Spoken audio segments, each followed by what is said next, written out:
So this is a long time coming, this video. This video is all about pins and how to put beautiful accessory pins in your Tichel. So the way I'm going to start off this video is I'm going to first remove my headband because this video is about pins, not headbands. Now let me just explain to you a bit about pins. The pins that we sell on Wrapunzel, the majority are, I think 100% of them have been. I'm not opposed to changing that in the future, but the majority of them have had this little kind of hooky thing in terms of fastening it.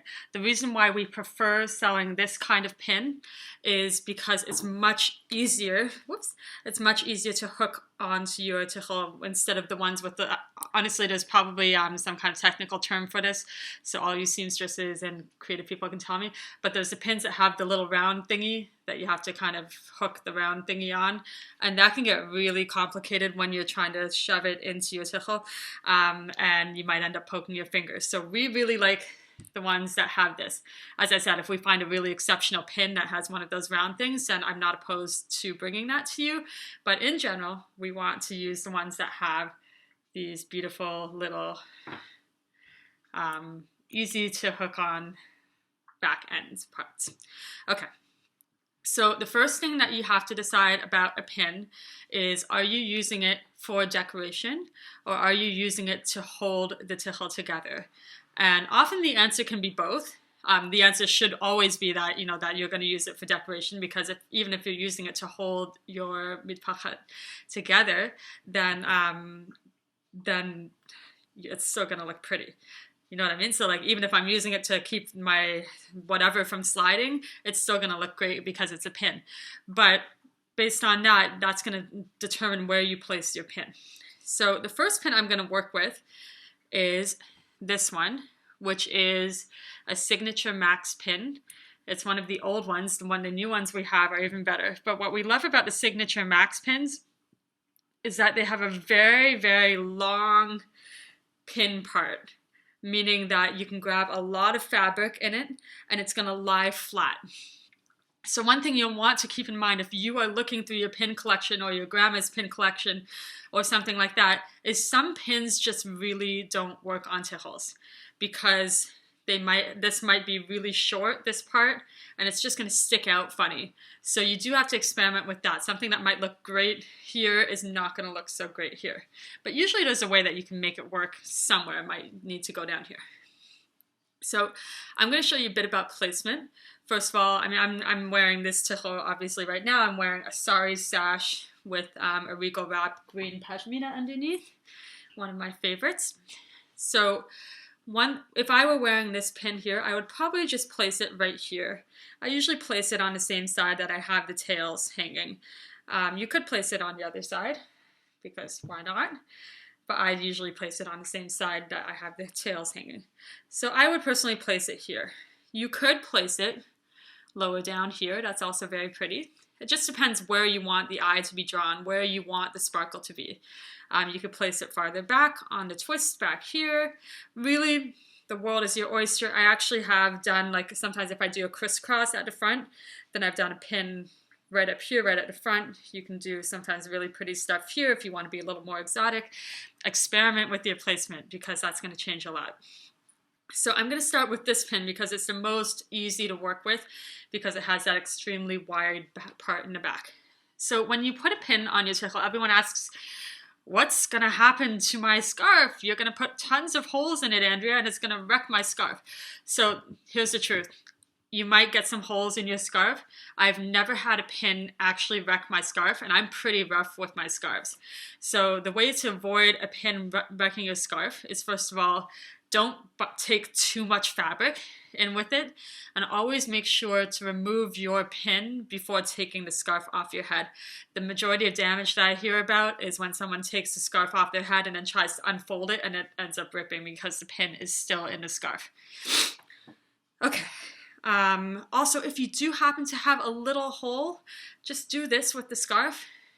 Take it and do this. And most of the scarves are woven like this and they'll come back together. So I personally have not had a problem. I have heard people that have had problems, but it should not be a problem to wear a pin in a scarf. So what I'm going to do is, because this is a sari scarf, you want to use this to kind of weave the layers together. And I'm only doing this for decorative purposes. Obviously you can see that my tichel is not falling apart without the pin, but it would be the same technique if I was doing it for security purposes. So there you go. My pin is in. I kind of wove it through a couple of layers. I know it's a bit hard to see, so let me show you myself doing it again. So I'm going to get really close here. You can see everything. Okay, so I've taken the first layer, and now I'm taking this layer, kind of pinching it, and then weaving it through, taking another layer, and then finally pinning it at the end. There you go. It looks beautiful. It's like, this one is the foolproof pin. The Signature Max 2.0 as well, just completely foolproof. It's going to look great no matter where you put it, even if you're a bit sloppy about your placement. So I'm going to take that out.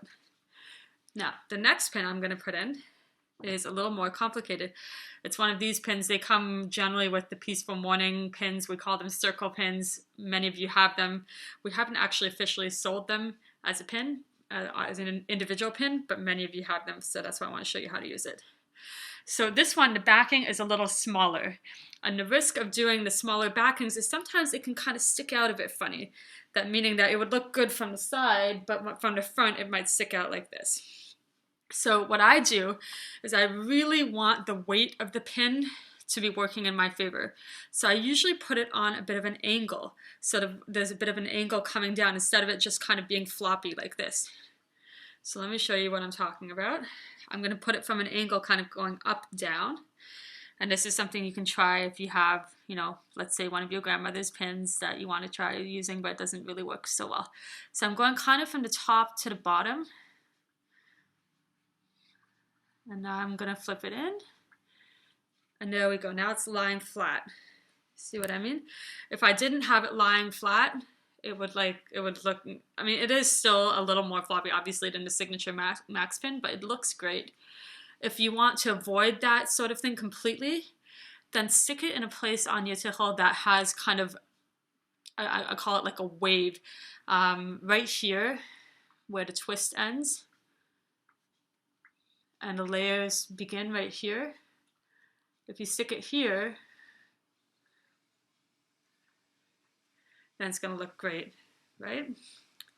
So just, experiment with that. That's basically how to work with pins that have a little bit of a smaller backing that are not going to lie quite as flat to begin with.